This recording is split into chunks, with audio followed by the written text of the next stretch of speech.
बिना पूरी बात जाने किसी को जज ना करें। एक डॉक्टर को 15 वर्ष के एक बच्चे के बेहद ज़रूरी ऑपरेशन के लिए अस्पताल बुलाया गया।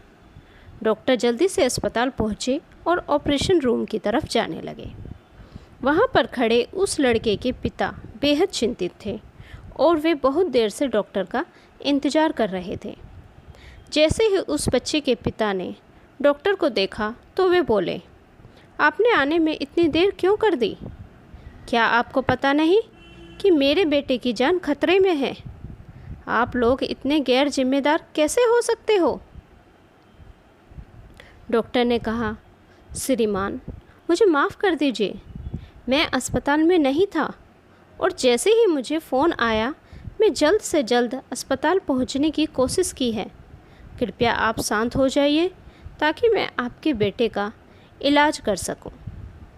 लड़के के पिता ने कहा, शांत हो जाओ? क्या आपका बेटा यहाँ लेटा होता और मौत से लड़ रहा होता तो आप शांत हो जाते क्या?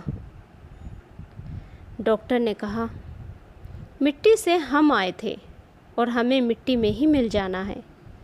डॉक्टर किसी के भी जीवन को लंबा नहीं कर सकते श्रीमान। आप भगवान से अपने बेटे के लिए प्रार्थना कीजिए। हम पूरी कोशिश करेंगे कि आपके बेटे को कुछ भी ना हो।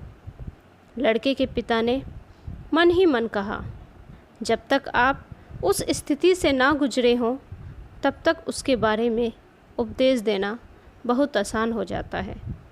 कुछ घंटों के ऑपरेशन के बाद डॉक्टर बाहर आए और लड़के के पिता को कहा, भगवान का शुक्र है कि आपका बेटा अब सुरक्षित है। आपको कुछ भी पूछना हो तो कृपया नर्स से पूछ लीजिएगा। इतना कहकर डॉक्टर जल्दी से वहाँ से चले गए।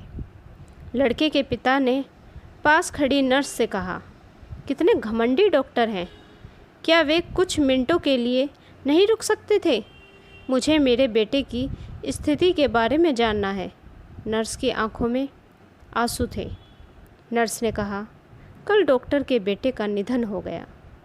जब हमने आपके बेटे के ऑपरेशन के लिए फ़ोन किया था तो वे अपने बेटे के अंतिम संस्कार को बीच में छोड़कर ऑपरेशन करने आए थे। अब लौटकर वे अपने बेटे के अंतिम संस्कार के कार्य को पूरा करेंगे। Thank you friends. इसलिए कहा है, बिना पूरी बात जाने किसी को जज नहीं करना चाहिए। अगर आपको ये कहानी अच्छी लगी हो तो प्लीज़ लाइक, सब्सक्राइब, शेयर ज़रूर कीजिएगा। Thank you friends.